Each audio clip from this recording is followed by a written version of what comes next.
السلام عليكم ورحمة الله تعالى وبركاته. سود وهذا صاحب هذا قيمة بدنا كحنا جنال كان ومركل يا مقال عصوب مقال كان وحن وقهل لنا طبعا مسلسلك ولا لها محاك عصوب محاسك وسوكردي حلقة دي سنقص وجهان حلقة دي لحظة كوبات داود هاتي توي مركي كويس سبوقتي جنال كنا سبسكرايب ستار سيدو كلا مقال كلايك نوصار وما سنتين تاك بعد يسودو هذا بهم كورين معلومات هذا يرير أما كوه سهلا دون حلقة دي لحظة كوبات ugu waxaa la sheegay Shinguul iyo Orhan in ay isku soo laaban doonaan dhowrta xalqadeed nagu soo wajahan ama xalqada u horeysa ha noqotee ala kulli xal war rasmi ah Shinguul iyo Orhan markaan way isku soo laaban doonaan sidoo kale waxaa laga yaabaa inay isweydiin doontid Orhan mar baad Shinguul ku soo laabto Gunuul halkay ku dambeynaysaa Gunuul sidaan dhibka yar taxanaa kaga baxayso waxay isku bedelaysaa laadirad argudanaysa sidoo kale gabadheeda Afra ayaa mar kale soo rogaal celinaysa iyadii iyo uljaan jacaylkoodana halkaas ayaa looga sii wadayaa halkaasna sheekadu maysan ku dhamaan ay ahayd xalqadii u dambeysay Afra maana arag ay ahayd laakiin sababta waxay tahay Afra in aysan sidaan dhib gaar ku bixin ay sheekadeeda halka ka sii wada doonto una argudi doonto hooyadeeda wixii lagu sameeyay uljaanna ay dhaawac u geysan doonto sidaas daraadeeda Gunuul iyo Afra ba labadooduba waa ay joogi doonaan xalqadaha soo socdana isha ku haya faafagtooda way badan doontaa ama hadalhayntooda ayaa aad u badan doontay dhacdooyinka ay sameyn doonaan waa tahay macluumaadka xigaya waxa uu yahay Yasmin iyo Beerki mar kale waxa la sheegay in ay wada socon doonaan wada heshiin doonaan saamad ognahay xalqadii u dambeysay gabadha lagu magacaabay Yasmin iyo sidoo kale walaalkeeda Saar Birufiyaana ay noqdeen Beerki ay bika ay isku direen hal dan kulli way kala yihiin Yasmin waxaad moodaa marba markaas dambeysay inuu soo dhawaanayso yarka lagu magacaabo Beerki inkastoo Dooruugna ka xanaaqsan tahay ama ay waxyaalaha ku aragtay Dooruugna aad uga xanaaqday kadib markii ay aragtay Dooruugkii asii soo dhawaanayna aad ay uga maseertay ay ahayd wana soo kala dhaxgashay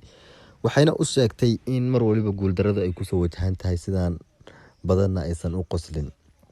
sidaas daraadeed gabadha Yasmin laakiin ilaa hadda waxa lagu adkeysanayaa in ay Beerki wada socon doonaan Beerkina ay isku dambeyn doonaan soo markaa ala kulli xaal Yasmin iyo Beerki iyaguna xalqadaha soo socda ayuu heshiiskoodu bilaabmanayaa inkastoo Beerki yarka lagu magacaabo uu ku mashquuli doono mobilkii hadda ka hor bila charge ka noqday arrimaha Caakif iyo sidii uu Dooruug uga argudan lahaa sidoo kale inkastoo Dooruug wax ku sameeyay wada ognahayba laakiinse Caakif wax uu xabsiga ku galaya ayuu rabaa haddaba sidoo kale macluumaadka xiga si rasmi waxa loo sheegay Suusay Cumar inay u kala dhamaan doonto يعني waxa laga yaabaa ay la dhahay xalqadaha soo socday inay heshiiyaan ma xume mar kale ay kala tagayaan yani xitaa hadii ay heshiiyaan ayaa laga wadaa waa kuwii kala taga isla xalqadaha soo socda marka Cumar horta xalqada u soo horeysa Cumar wuxuu ku mashquuli doonaa aabihiisa maadaama DNA giisa baadayo kuma mashquuli doona Leela ama Suusay wuxuu ku mashquuli doonaa aabihiisa qofka uu yahay xalqada u soo socotana Cumar badi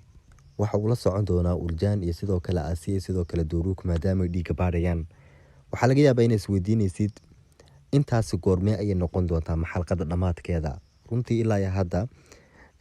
lama hubo xilliga ay noqon doonto laakiin hadii aad xusteen hadda ka hor ayaan idin sheegnay gooskooska koobaad hadii aad ku aragtiin mowduuc aad u muhiim ah mowduuc xasaasiyad wato la xiiseynaya hadii aad aragtiin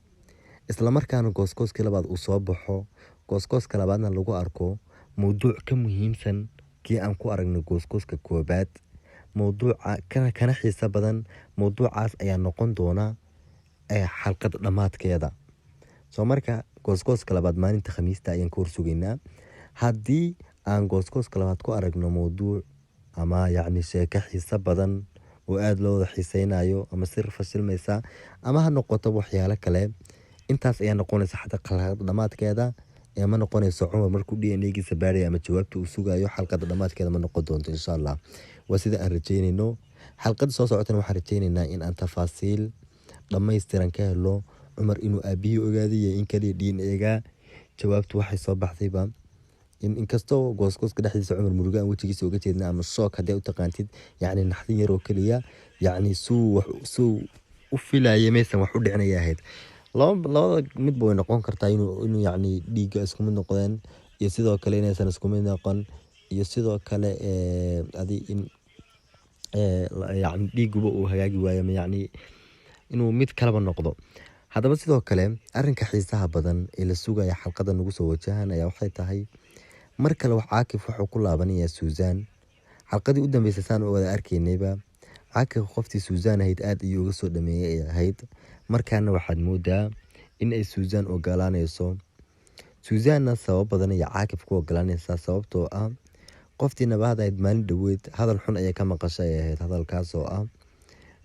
Suuzaan oo Nabahad wuxuu geynaysaa ayaa waxaa dhacday in ay Suuzaan aragto Caakif oo guriga Nabahad jooga. Markaas kadibna Suuzaan waxay dhahaysaa Caakif halkan maxaa ka qabanaysaa? Caakifna xilligaas wuu soo qabaystay ayay ahayd. Markaas kadib Nabahad ayaa usoo baxday waxay tiri Caakif halkan si degdeg ayuu ku seexday, wiilkiisa ayuu la joogay mooyeen wax kale meeshan uma joogo. Markaas kadib waxay tiri Suuzaan intay hadashay ayay tiri dhibaato male ayuusan kula sii nagaanin. Suuzaanna way baxday ayay ahayd intaysan bixin kahor, laakiin Nabahad ayaa ku tiri Suuzaaney dhib ha u arkin, Caakif kana aragtay aniga sidaadoo kale ma ihi nin naag kala qaba, xiriir lama sameeyey. Suuzaanna arrinkaasi ay aad uga naxday ayay ahayd oo Nabahad ugu xanaaqday. Kale waad fahmi kartiin bilowga musalsalka Suuzaan iyo Caakif waa kuwa isjecel ay ahaayeen, isla markaana Nabahad oo miskiina ayaa la khiyaamay ayay ahayd. Saa darteed ayaa Nabahad hadalka u tiri. Suuzaanna halkaas cuqdad ayay ka qaaday, waxayna kalifi doontaa arrinkaas inaysan waxba u eegin. Caakifna ay isku soo laabtaan maadaama Caakif ku adkaystay Suuzaan markaan mar waliba uu leeyahay waxaaskayga uu babaryayo. Waxay arrinkaas kalifi doontaa inay ku laabato Caakif Atakuul, isla markaana ay mar kale albaabada u furto, albaabada qalbigaba ha ahaadaane iyo gurigeedaba inay soo geliso ayaa la filayaa xalqadaha soo socda. Inkastoo Nabahad markaan ay heshay Axmed Yilmaz ay daba wareegayso, laakiinse qoftii Shiwaal ahayd oo iyaduna qof diiran ah ayaa cashir lama iloowaan u dhigaysa. Iyo sidoo kale Ayla iyo weliba tan Shiwaal oo iswata ayaa qoftan cashir lama ilaawaan u dhigi doona oo aad u dhibi doona. Laakiinse qoftan Nabahada waxayba iibsatay maqaayadii ay ka shaqeynayso qoftii Suuzaan ahayd si aysan Ayla u iman ama ay tiraahdo maqaayadda aniga ayaa iskale. Haddaba daawada inta waxaan kusoo koobaynaa mowduuc yaraan idinkaga diyaarinay musalsalka Walaalaha. Inkastoo maanta muuqaalad badan aan soo gelino, muuqaalkan bas aan soo gelinay, laakiinse beritool ayaan idin dhammaystiri doonaa macluumaadada dhammaystiran. Fadlan daawada haddii ay tahay markii koobaad eed soo booqatay janaalkan Walaalaha Family, subscribe noo saar. sidoo kale muuqaalkan waqti xaadirka daawanaysid dabcan like noo saar. Kulley muuqaalka xiga horta muuqaalka waan idinka raaligelinaya inaan igala hadalna arrinka aan usoo galay oo ah muwaajahada ka dhaxaysa Cumar iyo Caakif. Marka insha Allah muuqaalka xiga tafaasiil kasii doona. Waa anigu saaxiibkiina Khalid, waxaan idinkaga tagayaa.